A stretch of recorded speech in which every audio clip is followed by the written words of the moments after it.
Indeed. All right. Welcome to Bible class.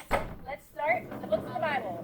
Genesis, Exodus, Leviticus, Numbers, Deuteronomy, Joshua, Judges, Ruth, 1st and 2nd Samuel, 1st and 2nd Kings and Chronicles, Ezra, Nehemiah, Esther, Job, Psalms, Proverbs, Ecclesiastes, Song of Solomon, Isaiah, Jeremiah, Lamentations, Ezekiel, Daniel, Hosea, Joel, Amos, Obadiah, Jonah, Micah, Nahum, Habakkuk, Zephaniah, Haggai, Zechariah, and the last one, Malachi. If you're wondering why I sound like a tour guide, I'm trying something new because the video hasn't been picking up necessarily and sometimes making mistakes, so that we miss part of it for the people who don't make it to class. So if this works, it will save my lungs a little bit as well, so maybe less coffee fits during class, which would be nice. Yes? Yeah, that's the problem.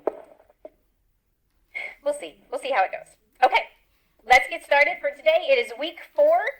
We got a lot of things to cover. So we're going to start with our prayer together. Open my eyes that I may see wondrous things from your law. We'll plan on starting class every week with that, so just be prepared. And after a while, we'll have it memorized, and you can say it with your eyes closed.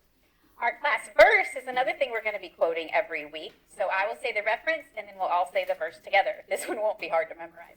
1 Thessalonians 5:21. Prove all things, hold fast that which is good. That's what we're doing in this class. We're proving all things and holding fast to that which is good.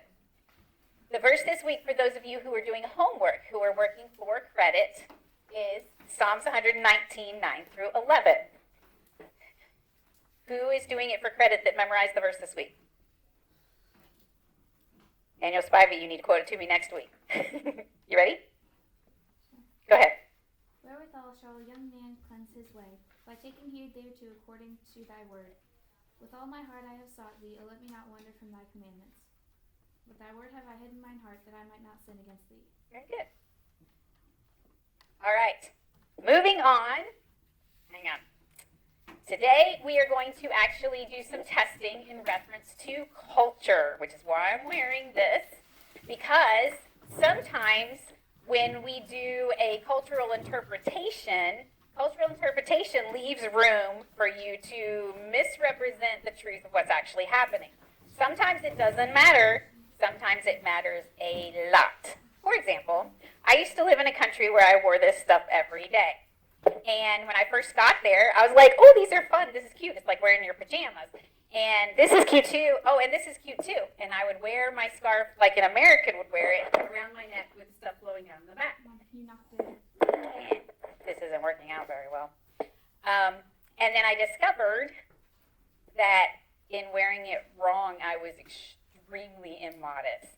So here I was trying to be a godly example and a good testimony, and I was walking around dressed horribly immodestly and ruining my testimony. It was really, really bad and embarrassing, and if I had learned the culture better, I might have understood that. And that's the problem with biblical interpretation. When you get to another culture, if you translate it into your culture, you might translate it wrong. Here's an example. What is this? Cheese. Okay? This cheese and the ingredient says pasteurized cow milk, pasteurized cream, cheese cultures, salt, enzymes. This is the real thing. So if you grew up on a farm and you got the milk and you turned it into cheese, this is the kind of stuff that it would be. What's this? Cheese. Sort of. So if you grew up eating this, what would you say about this? Would you call it cheese? You'd be like, that's not cheese, y'all. This is American cheese. And let's see the ingredients. Okay, here we go. Pasteurized milk, cheese culture, salt, enzymes, skim milk, cream, whey, milk protein concentrate, whey protein concentrate, modified food starch, 2% or less of words I can't pronounce, and beta-carotene for color, and calcium phosphate, citric acid, dairy product solids, lactic acid, potassium citrate, salt, sodium citrate, sodium phosphate, sorbic acid, vitamin D, contains milk, contains a bioengineered food ingredient.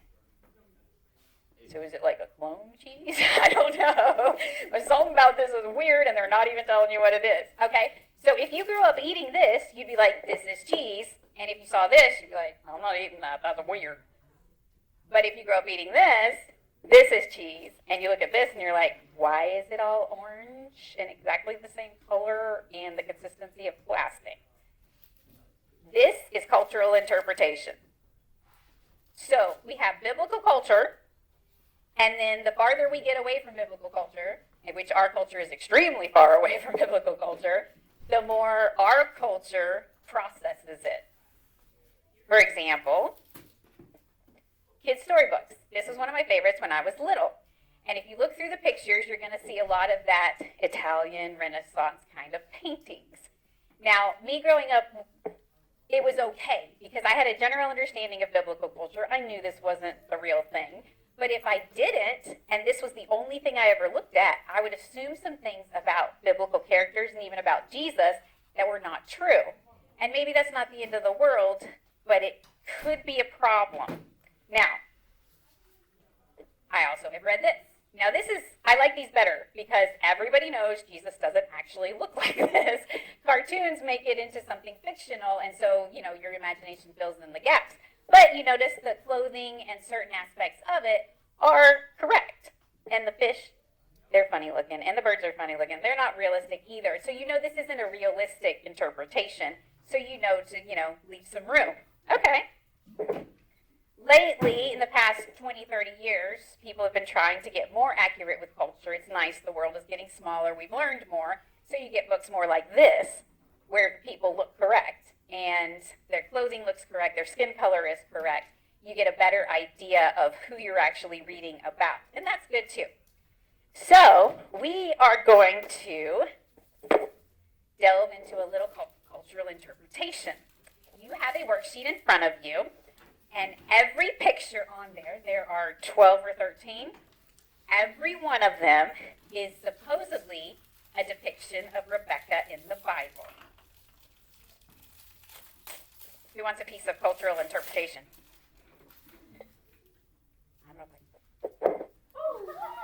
Wrong direction. There we go. If you have a lactose allergy, don't eat them. All right. Hope you can throw the rest of them till they're gone.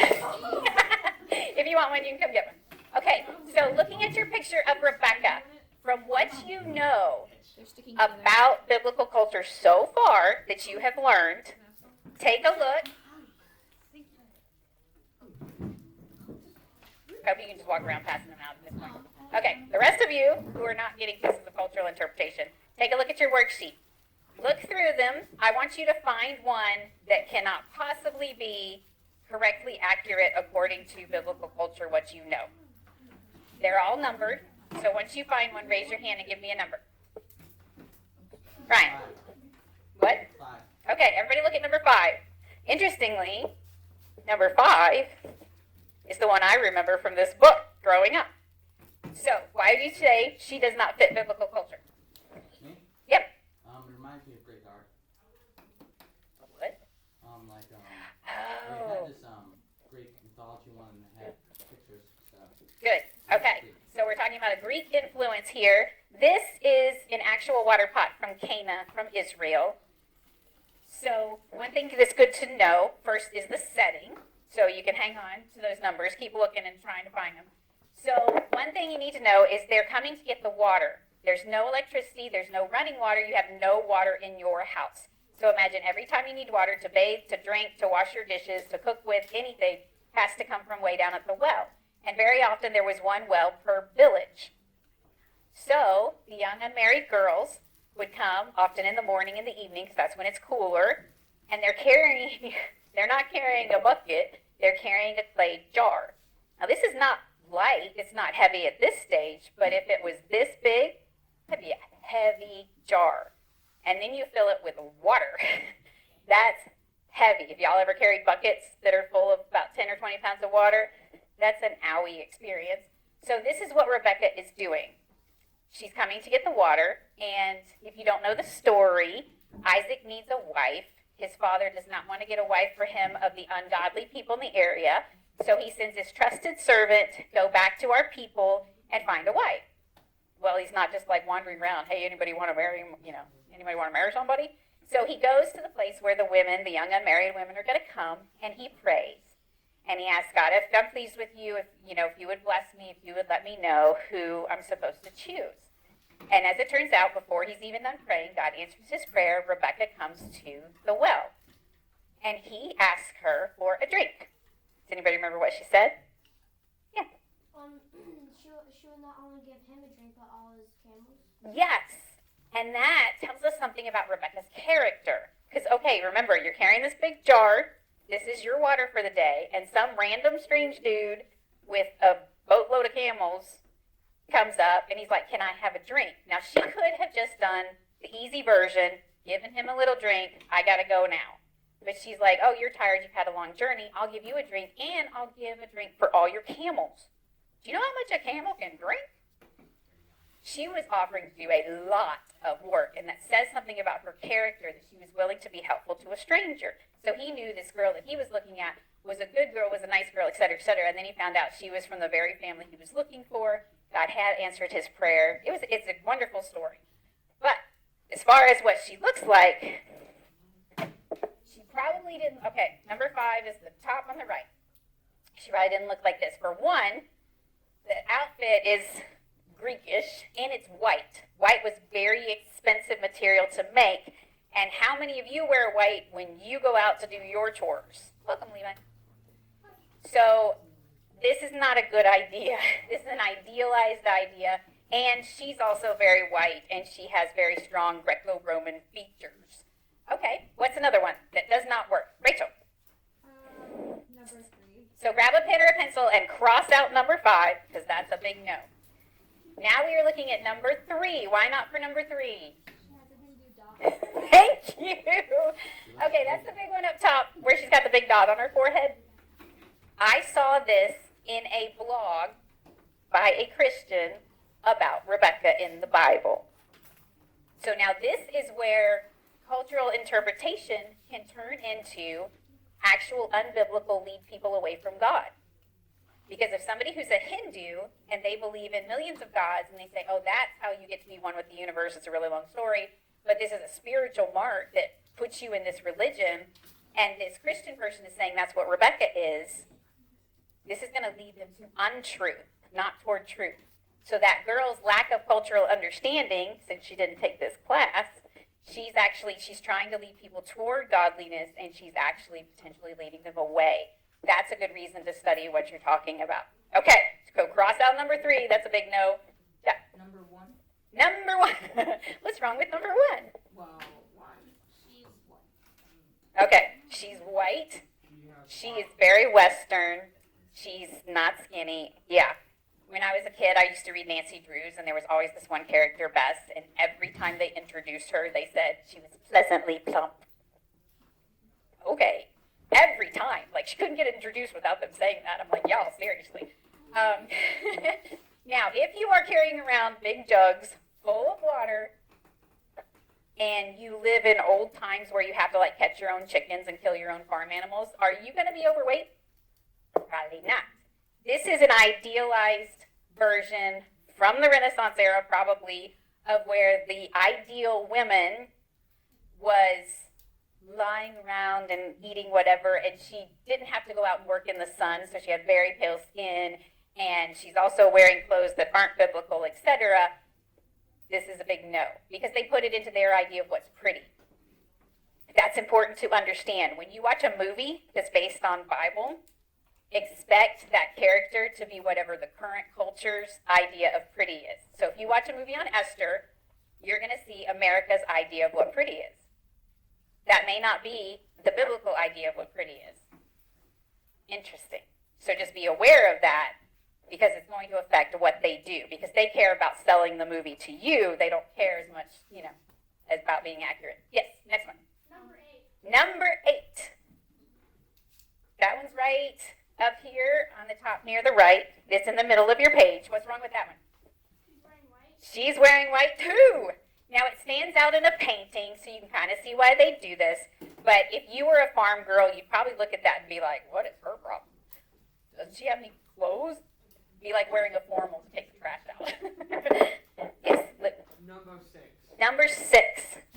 Hello, 1960s version of Rebecca. If you guys were in America history class, when we studied the 60s, they like to have the big hair and parted in the middle. I just looked at this and I was like, whoa, 60s. She's wearing a sleeveless shift dress, Jackie Kennedy. About the only thing biblical about this whole picture is the water pot. Good water pot. Good job. Oh. Number 9. All right. Number 9. What's wrong with that one? She's blonde, white, wearing white, and the guy's bald. Yeah, the Bible doesn't say if he's bald or not, so that could be okay. But yes, she's extremely white. She's extremely European. She's got blonde hair, and she's wearing very wealthy person clothes. If you were that wealthy, you would have a servant to go get the water for you. William, do you have your hand up? Or are you just leaning on it? Okay, yes. Number 10. Number 10. Yeah. Because? They're really pale, and she's bald. And pleasantly felt too. And then look at the middle. In number 10, the girl in the middle, what's she got on her head? It's like a turban thing, which was an in-style thing in Europe at the turn of the century, like 1800s, I think. So, yeah, no. By the way, did you bring your own stars? Okay, you can bring one up. Yes. 7. Number 7. Let's take a look. 7 cracks me up. Okay, that's the one on the bottom left here. I don't know what they were going for, but it looks to me like Rebecca's like, you want some water? Get it yourself. There's like some attitude going on there. So I don't think that's very biblical either. And, they look totally not Mediterranean. All right, somebody who hasn't done one yet. Yes. 11, because she's wearing a bunch of bright colors and she's white. Very good. Number 11 down at the bottom. She's wearing extremely expensive clothing. Dyeing clothes cost a lot of money. Remember the crimson worm? How many worms do you got to kill to get enough dye to dye something that bright? So again, she wouldn't be out there getting the water by herself if she was that rich. Okay, so we've crossed out a bunch of them. What's left? Yes? I think the right one might be 2, because it's the only one that I don't see a problem with. Oh, okay. So now we're getting down to ones that might be okay. So number 2, that's the tall one here in the middle. I like that one. She's obviously working hard. There's a camel. That's good. And she's darker skinned. She's got dark hair. I don't know about the jewelry, but I do know that he gave her a lot of jewelry. So it's very possible she was wearing jewelry. In fact, the Bible says when she was going to get married, basically like the bride presents, he gave her rings for her ears and a ring for her face. What's that probably mean? Nose ring? Now, that may seem weird to us because in America, having a nose ring means something different. When I was a kid, no little Christian girl would have a nose ring because it was an attitude kind of thing, which is interesting to me. But when I lived in the place where I wore these, I had a missionary friend who had a nose ring, and I was totally shocked. And she was like, I'm doing it for my testimony. Wait, what? And she said they would go to this village of Muslim people, and they would go and visit, and she was dressed appropriately. She was trying to do everything culturally appropriately. But the people kept asking her, are you having problems with your husband? Or are you mad at your husband's parents? What? Well, over there, and possibly here too, the nose ring was kind of like our engagement ring. And if you got really mad at your husband or your husband's parents, you took it out because you were mad. So she got a nose ring so people would stop thinking she was having marriage problems. Daniel. Number 4. Okay, number 4. Number 4 to me looks like the American version of what we think Rebecca should look like. She's young, she's fresh, she's happy, she's smiling, which I don't know if it's okay to smile at a stranger or not, but she was being friendly, so that's plausible. She's very fresh-faced, so she isn't sleeveless, that's probably not okay, but I like that picture. She's also blonde brown. Ish, yes. Number 12. Number 12, let's look at that. Where'd 12 go? Oh, yeah, 12. Okay, do you remember when Rebecca saw her husband for the first time, what she did? This is what this is good for. We cover our heads when we pray, and you can make a veil if you need it.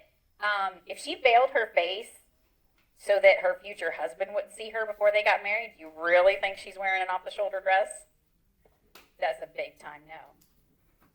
So again, in somebody's culture where this is okay, you might be like, well, let's make it according to our idea of pretty.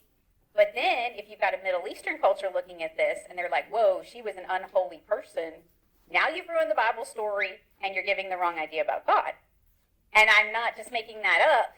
For example, my outfit right now if you looked at it and you were like, oh, wow, I could sew the sides up and it would be a great dress because it's Bolognese. Just thinking about that makes me cringe. Because in a country where you shouldn't even show your ankles, the idea of showing all the way up to here, it's just like, oh, no. So what you think of as a certain word and what somebody else thinks of as a word like modesty can be totally different. Good behavior between guys and girls.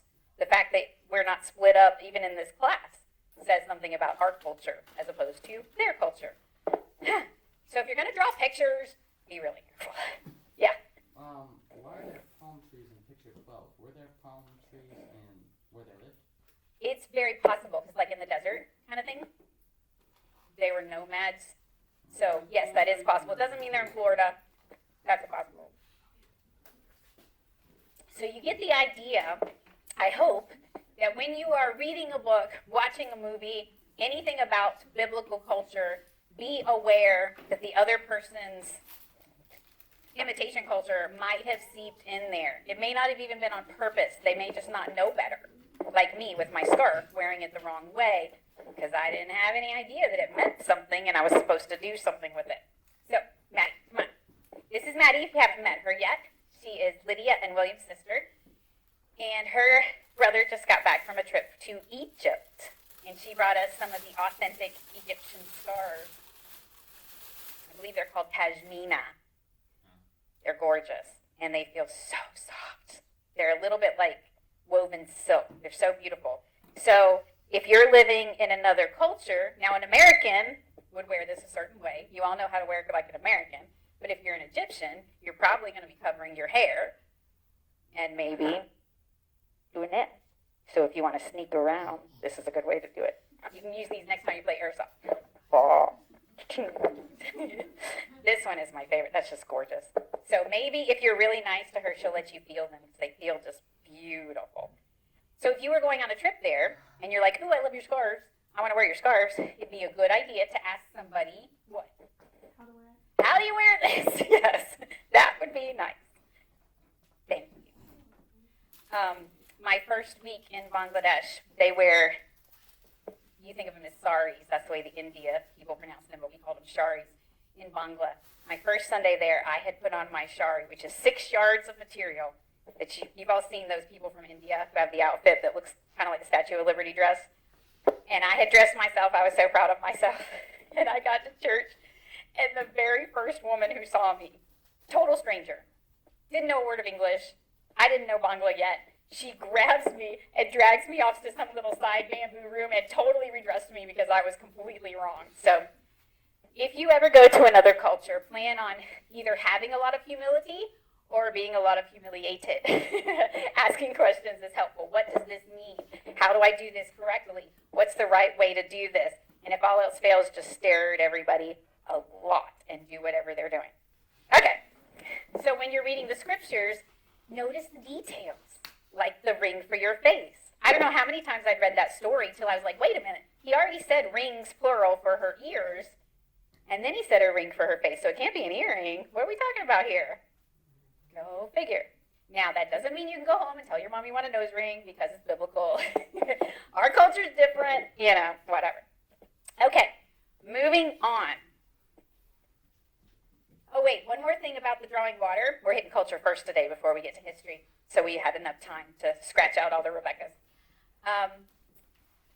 In the New Testament, it is mentioned about a picture in Mark 14:15, which, by the way, you're going to need your Bibles in a little bit. It talks about Jesus is getting ready to prepare the Passover, and he tells them to go into town and find a man carrying a picture, and he's the one who's going to show them where to prepare the Passover. It's like, well, how are you supposed to know which man with a picture? The men didn't carry the pictures. That was not culturally normal. It was a woman's job, and your average man would probably not be willing to do it because it would lower his status. Because in biblical times before Jesus came, women were treated as lower. Jesus changed that. But if a man was willing to carry this, he's a humble guy. I bet he was a believer.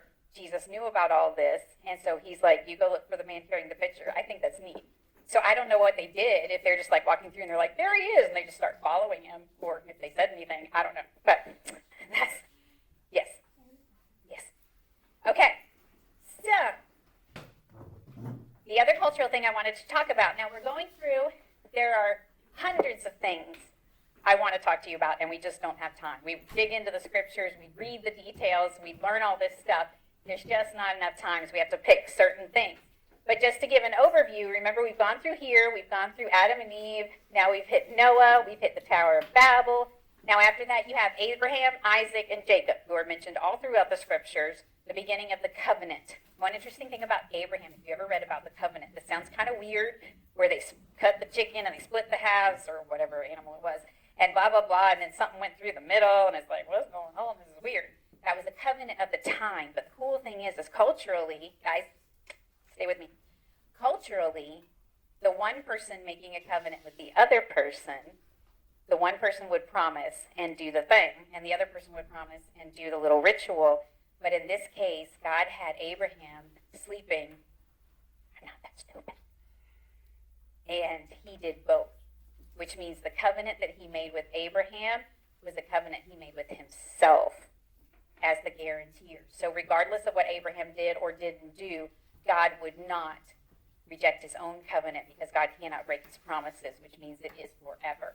That's cool. When God makes a covenant, he makes it on the basis of himself, and he is perfect. Not on the basis of us, which is a good thing, because we blow it. Okay, so Abraham, then Isaac, who married Rebekah, and they have kids. Abraham, Isaac, Jacob. Oh, we can talk about Jacob a lot. Jacob was a sneaky guy. He was manipulative, and he ended up having a lot of consequences for that. And so he was one of those people, be sure your sin will find you out, so a lot of people were sneaky to him. And he was like, hey, why are you being sneaky to me? I'm like, well, dude. He married 2 women. Bad idea. They were sisters. Even worse idea. It wasn't necessarily his fault. It was the guy being sneaky to him. We'll talk about that when we have a girls' day, possibly. But they have kids, right? Well, Leah has a bunch of kids. Rachel doesn't have any kids. A lot of the women who were in God's line were barren, which is a very interesting thing, because they used to think that meant that you were cursed by God if you couldn't have kids. But it turns out that a lot of them were the ones God used to prove that he's the one who provides. Long story. So, Joseph, you've heard about the coat of many colors. What in the world is that all about? When I was a kid, it's like Joseph has a coat that's really cool, and the brothers are all jealous, and so they're going to kill him. Because he has a nice coat. Like, really? What's wrong with these brothers? I like your clothes. I'm going to kill you for them. But there's more to the story if you understand culture. The word, if you take a look at this word, ketonet. A ketonet is a long-sleeve garment made out of very fine linen. Expensive clothes. We just talked about that. In the Hebrew Bible, the vari-colored coat, ketonet pasim, it could be translated coat of many colors. It could be translated the coat with long sleeves, or a long coat with stripes. That's extremely significant, because if you've got an expensive garment, many colors, are you going to wear it out in the fields? No. So we read about the brothers being out in the fields. We read about the dad sending him to go find his brothers. We do not read about Joseph working in the fields. So that's significant, and the fact that it was this special long-sleeve coat, it is very possible he was being educated and trained at home to become the heir. He was the first, usually it's the firstborn son who should be the heir. They all knew that. But Joseph was the firstborn son of the wife he had wanted, and the wife he loved, and the wife he intended to marry. So it's very possible he decided, this is going to be my firstborn son, so I'm going to treat him like the special one. And you can see why all the brothers would have serious problems with this, and it made it all the worse when he's like, I had these dreams, and in my dreams I'm ruling over you guys. So they're like, okay, enough. We're selling you to an Egyptian, you to the camel. So, bad idea. If God does want you to lead over your siblings and stuff, you should probably not tell them about it. Just let God do it. Okay, on to history. Let's talk about some history. There's enough room on your worksheet on the other side if you want to write notes, because a lot of you don't have to do the homework assignments. If you do, you should probably just keep it. Okay, we're going to talk about 3 things. The plagues, Sodom and Gomorrah, and Jericho. All things that were destroyed. Yay! Okay. For starters, there's the plagues. Every one of the 10 plagues. Okay, before we get to plagues, I have things to tell you. All right. The Israelites were slaves for 400 years. This was something that God promised way back in the beginning before there even were any Israelites. He promised this. It was a prophecy. It came exactly true. Only God knows stuff like that. Okay. Moses, if you recall, was raised as a descendant of Pharaoh. He was kind of raised to be educated, all that kind of stuff. And he was like, okay, God's calling me to be ruler of the people. You remember he went and he tried to solve this problem. And they were like, who are you to rule over us? And he got kicked out because he tried to protect them and kill somebody. So he was trying to do it in his own way, in his own strength. Didn't work out. He got kicked out to the desert for 40 years. Now, was that God's punishment for him? Not necessarily. Does anybody remember what his job was while he was out there for 40 years? Shepherd. He was a shepherd for 40 years out in the desert. After the Israelites left Egypt, what'd they do? They complained a lot, yes. They wandered around for 40 years, and Moses was their shepherd. The Bible says we're all like sheep. God was giving him good training and good practice for what he was going to have to do later down the road. There are a lot of times when we feel like we're stuck somewhere, but it's usually God preparing us for something. So just let him be God. It's okay. Okay, all 10 of the plagues, weird plagues, horrible plagues, very strange things. Every single one of them corresponds to an Egyptian god or goddess or animal that they worshiped. They worshipped all kinds of things. They worshipped the Nile. They worshipped the animals. They worshipped, et cetera, et cetera. And particularly, most of all, they worshipped Pharaoh. So every single one of them was God saying, I am more powerful than your gods. I am God, not your gods. I am God. And over again, there were times when God said something and the Israelites who obeyed didn't have the plague. And even after a while, some of the Egyptians got smart and they were like, aha, this God is really God. And so when God gave directions, they obeyed and they didn't have a plague either. And then eventually, even the magicians, the Magi, were telling Pharaoh, this God has more power than we can handle. Please just let the people go. And Pharaoh wouldn't do it because he hardened his heart. And in the end, the children as well. Now, you might recall that when Moses was born, Pharaoh was the one killing all the children. Okay, historical evidence for this. There is a papyrus that is not in Hebrew. This is closer to hieroglyphics that wrote about a certain time, and here's some of the quotes from it. The river is blood. Men shrink from tasting human beings and thirst after water. Why would somebody write that on a papyrus if it never happened? Here's another one. Plague is throughout the land. Blood is everywhere. Another one. Forsooth, grain has actually died on every side. Next one. The land is without light. Next one. He who places his brother in the ground is everywhere. All of that's on this document referring to a time in Egypt when they suffered greatly. Now, I'm sending you video links like I usually do. This week's in particular, though, is going to be a fantastic example and practice of keeping your brain on, because not everybody who's telling you things is necessarily qualified or accurate or true. Everybody's got their own agenda when they come into something. So there are two in particular that are kind of, I would say they're the opposites in competition. One of them is about the plagues, and one of them is about Sodom and Gomorrah. One is by a historian and an archaeologist, and one is by more like a self-proclaimed historian, Hollywood person. The first one about the plagues is produced by the same guy who made the Titanic movie, so extremely famous, very wealthy, very not Christian. He produces this, so it's like fancy pants, really cool. It's got a lot of CGI. It's got a lot of neat things. It's like, ooh, we know what we're talking about because it looks really awesome. And this guy is talking about all these things. And for the first 10 or 15 minutes, it's actually really good. Like, they're looking into the background of when it actually happened, because people have said, okay, there's no evidence of, the plagues, the Exodus, anything like that. But that's probably because for a long time they thought this was all happening during the time of Ramses or Ramses II. That's what shows up in your old movies from the 50s. However, they were off. And if you look about 200 years different, you're going to start finding some things. So that's his premise, and it starts out that way, and it's like, this is really cool. Well, then it goes into the plagues, and he's going to explain them to you. And they do that whole, could it be really historical instead of a myth? Ooh, kind of a thing. All right. So he starts out, and it's interesting. There's some natural phenomenon, like if a volcano does this, then maybe the water turns red, and blah blah blah blah blah blah blah. And then it gets into like, okay, we got to try to find some reason for this other stuff. So, okay, here we go. So they get to the firstborn dying, and he has this phenomenon where there's this toxic gas that comes through, and it is a natural phenomenon. It has happened. They've got pictures of it, and it kills everybody down near the ground. But then it dissipates when it gets higher, so anybody higher up doesn't die. And so what he says is that the firstborn died because they had a privileged position of these little low beds down in the ground, and everybody else had to stay like on the second floor or something. Now, if you just watch this movie, especially with all the graphics and stuff, it looks really cool. And you're like, wow, that makes sense. Oh my goodness, this is neat. And sometimes God very often does work his miracles within his own natural creation. So it's not a bad thing to start wondering about that or start questioning about that. But I can think of something in the scriptures, so I looked it up.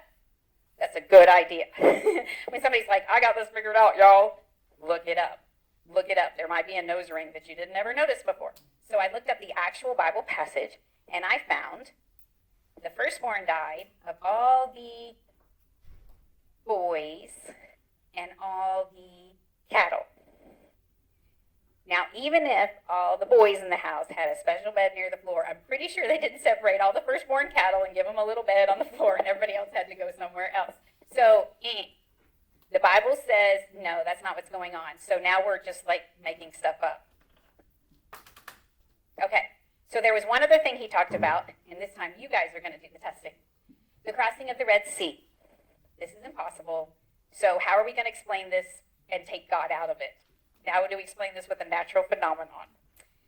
So he's like farther down, something, something, something. There's this little spot that I guess at certain times of year, blah, blah, blah, gets really low and it's like a puddle. And so everybody can cross it. Yay, we figured this out. I can think of 4 things in the scripture that say no. Can anybody think of something the scripture actually says that would say, no, that's not a plausible theory? What's one? Pharaoh and all of his armies drowned. That's a good one. That one would work. One person might drown in a puddle, but not an entire army. What you got? It said they crossed on dry ground. Yes, they crossed on dry ground. Now, y'all have played outside. You know how it is if it's been raining for like 2 hours. What's the ground like? Roady. You don't want to play football in it, especially trip in it and fall on your face.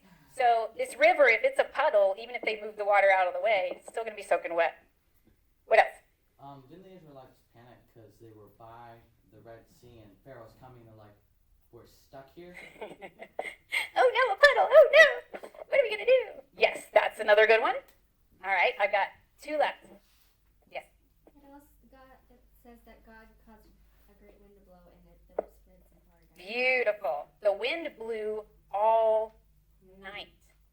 Now, if you watch the 10 Commandments movie, which I actually really, really love, but you got to watch it knowing this is not all biblical.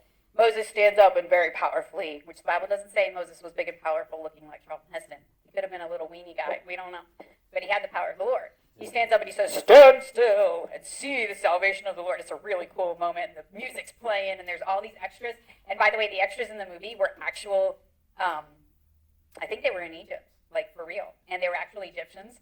And there's this one point where they see Pharaoh and his army coming, and this woman turns around and she goes, the Egyptians are coming, or whatever she says. But she actually didn't know a word of English, so she turned around and she said whatever she said in her language, and they had to just like make up their own words. So anyway, he says this, and it's like dun dun dun dun, and the wind comes and it goes, and it's this beautiful, cool thing, and everybody's like, wow. It didn't happen that way. The Bible says the wind blew all night. And then there was a path in the sea. Can you imagine waking up to that? You're like, we're going to die, we're going to die. Whoa. God's powerful. What do you know? Which by then they should have known that. They shouldn't have been scared. They should have trusted him. And the last one, swords up. Exodus 14:21. Exodus 14:21. Go.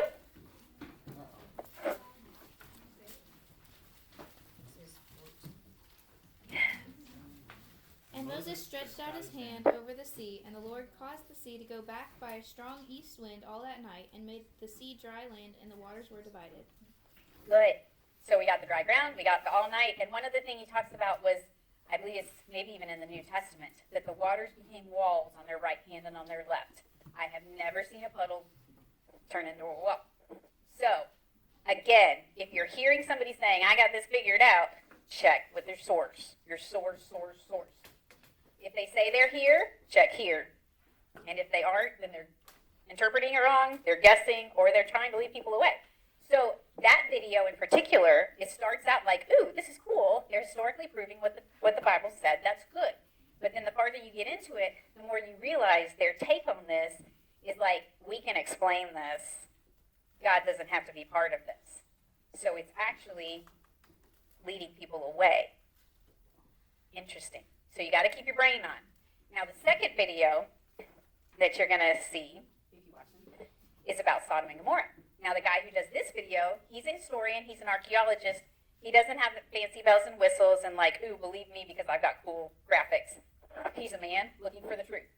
And he's looking at information. So he's out in the desert and he's looking at stuff. Those are the kind of people you want to listen to because they're not trying to impress you and they're not trying to convince you with extra stuff. They just want the information. That's the one you should watch. If you don't watch any others, watch the one about Sodom and Gomorrah. Because he actually like burns a circle, sulfur, that's a yucky word. Sulfur word ball. Sulfur ball. Thank you. He sets it on fire, and you got to watch what happens. It's so cool. Okay, so Sodom and Gomorrah is a totally unique situation where God rained down fire and brimstone and destroyed the city because of its wickedness. This is where Sodom and Gomorrah is.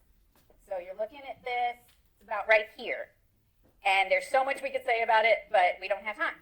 We'll just talk about, they've actually found the site that they believe to be Sodom and Gomorrah, and they're pretty sure. It's a lot of good evidence, and they're excavating it and all that kind of stuff. So fire and brimstone, what does that mean? What does that look like? Well, this is actually a spot that's known as Lot's wife, the pillar.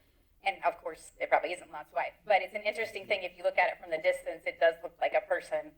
And you're like, ooh, is that really her? And just over time, more stuff is built up, and that's why it's really, really, really tall. Maybe not. Good question. There's a whole thing with the sulfur and the salt and like the Dead Sea and stuff. You can study it. Okay, but the sulfur ball. This is amazing. So the guy in the video, if you see this picture in the middle, there's just like a wall and there's a little golf ball in it. They're everywhere in this one spot, like random. Where did they come from? What are they doing here? All these layers of sediment. It's this one section. So you know it happened in a certain amount of time. It's not like hundreds of years. You have all these different little balls. Something happened. They're like, some cataclysmic event happened. Maybe it's the meteor that destroyed the dinosaurs. Probably not. Okay. Study without being scared of it and not trying to prove something. Then you discover, for example, that pottery at Sodom has evidence of exposure to heat compared to a nuclear blast. There's no such thing as a nuclear blast back then. So man couldn't even create this kind of a catastrophe. It had to come from above. Naturally cooked sulfur is on the left. So if you cook it, it turns white. If it's natural, it's yellow. What's all the sulfur that you see? It's white. All of it. All those little balls, all the way across, they're all white. These things were on fire. And when he turns one on fire, it's just really amazing. So watch that one. There's tons of information there that I don't have time to tell you about, but it's very, very cool. Okay, last one, Jericho. Just not bad luck. Jericho is a place you can still go and visit. But don't try to build a city there because God has cursed it and the curse has come true. Now, as far as Jericho coming down, this one is amazing. There's so much evidence for this, so much good stuff. There was a pair of people who went and excavated it. They dug it out. I believe it was, I don't know how many decades ago. Not that long. And the woman, anthropologist, came up with a certain conclusion. She was like, this isn't Jericho because of blah, blah, blah, blah, blah. The man who was with her, it's all on the video, you can watch it. He's like, actually, this is Jericho, blah, blah, blah, blah, blah. And his conclusion is the reason she was wrong was because she based her conclusion on what wasn't there. He's like, that's never a good idea. You always go with what is there. She was looking for a certain kind of pottery that was from a certain time period. And because she didn't find it, she said it can't be Jericho. But upon further excavation, they have found stuff similar to that, yada, yada, yada, yada, yada. So at this point, he's like, this is Jericho, y'all. Okay, This is a model created of what Jericho probably looked like based on the excavations. You see 2 sets of walls, right? Now this is important because the wall is the whole point of the story. Anybody remember who was in the wall, who lived in the wall? Rahab, yes, very important because what happened with Rahab? The spies came, she hid them, she set them free. What was she going to put in the window to save her life? A red sash or something? She had a red scarf, so maybe it was like that she let the guys down on, the red rope. And they said, if you hang this in the window, you and your family will be saved. If you bring your family into this house. Now, how's that going to work if God's going to knock the walls down? Interesting. Or if it was a natural phenomenon, just a big earthquake. Okay, so here's these walls. Keep in mind the 2 walls. This is some of the city of Jericho that they have unearthed, just so you can see it. Okay, now we've got these walls. There's the underwall, which is the retaining wall. That's where you stop, if you've ever done landscaping, that's where you stop the dirt from sliding down. So you build a little wall so the dirt doesn't keep going down. If you're going to build a city on it, you want to stop it. So that's a retaining wall to retain the dirt. And then the wall of the city was built on top of that. And then up, and we do it again. So there's another wall up here.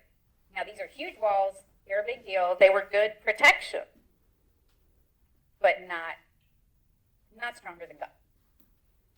All right.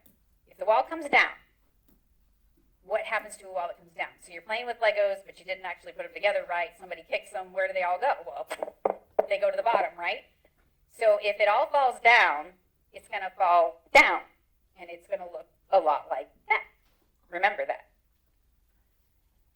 This is just an interesting theory. I'm not saying it's biblical, but I don't know if you know, but soldiers, even to this day, are told to not march in sync if they are marching over a bridge. The reason for that is in the 1800s, some soldiers were marching in sync over a bridge, and if you think about it, chunk, chunk, chunk, chunk by several hundred feet, boing, boing, boing, the bridge collapsed. And so now they don't do that anymore because they don't want bridges to collapse. Now think about it. God tells them, march around the city, don't make any noise. March around the city 1 time. Chomp, chomp, chomp, chomp, chomp, chomp, and then go home. Next day, march around the city. Chomp, chomp, chomp, chomp. What's happening to this wall? 3rd day, 4th day, 5th day, 6th day, and then the 7th day, what do you tell them? Blow trumpets. Oh, wait, but first what? 7 times. March around 7 times. So they've been working on this. Now, the Israelites don't know any of this stuff. They don't know about physics and all this kind of stuff. It's still a miracle. God does it. But God likes to use his creation and his natural laws to do so sometimes. So they walk around it 7 times, and then God says, blow the trumpets, shout, make all kinds of noise, and the walls will fall down flat. And they did. And the Bible says that they went up into the city. So again, you're climbing up.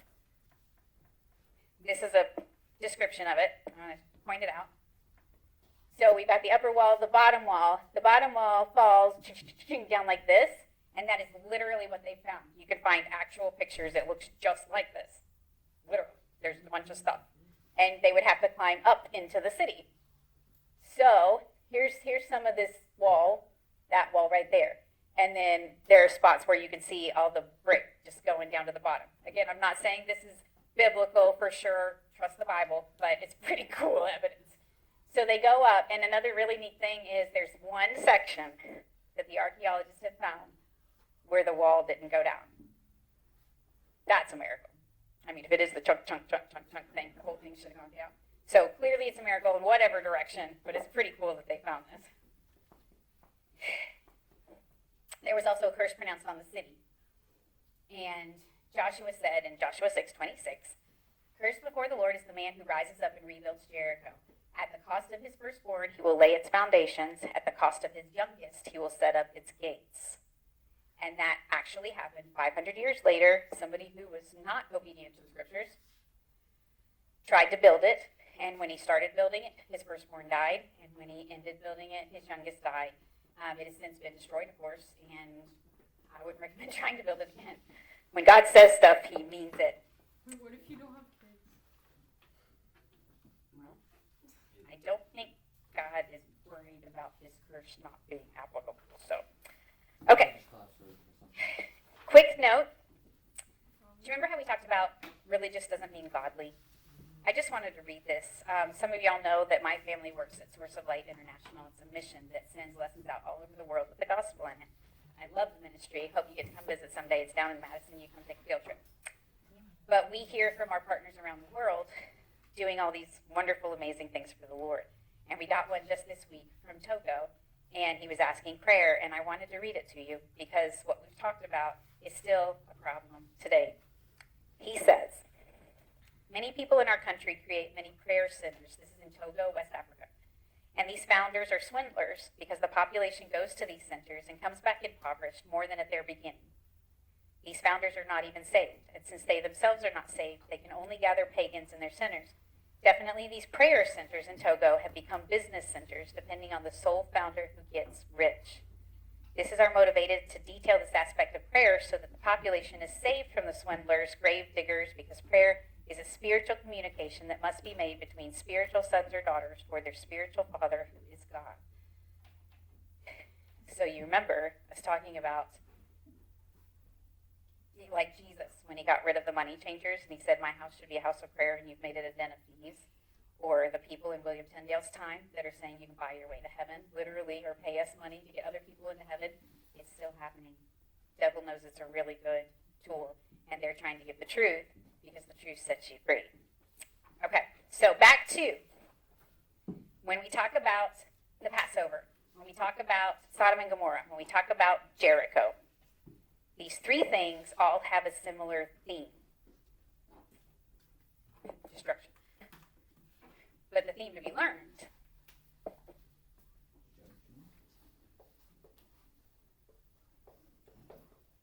belief results in salvation. How do we know that the Israelites at the time of the plagues believed God? You can't see into somebody's head or heart. You can't see if they believe. How do we know? Because, so, they did what he said. Yeah, they obeyed. When he talked about the Passover. Last night they put blood on the post.